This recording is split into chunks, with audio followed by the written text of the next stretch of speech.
How to recover deleted Telegram account. Hey everyone, welcome back to our channel. In today's video, I will guide you through the steps on how you can recover the deleted Telegram account, so make sure to watch the video till the end.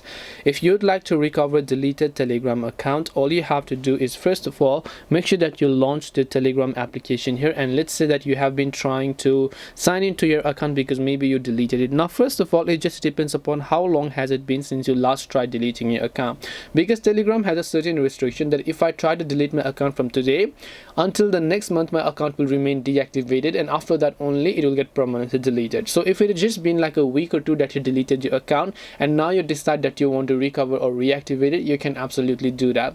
But if it's already been over 1 or 2 months, in that case your account might already have been permanently deleted, so then you will not be able to recover the account. Just in order to check it, you can try logging in normally to your Telegram account over here, and when you try to log in normally to your Telegram account, hit the arrow icon and it will send an activation code. Once you verify the code, your account will get successfully logged in. This way you can go ahead and then basically recover deleted Telegram accounts. Hope this video was helpful. If you have got any questions, feel free to leave them down below. Thank you for watching and see you soon in the next video.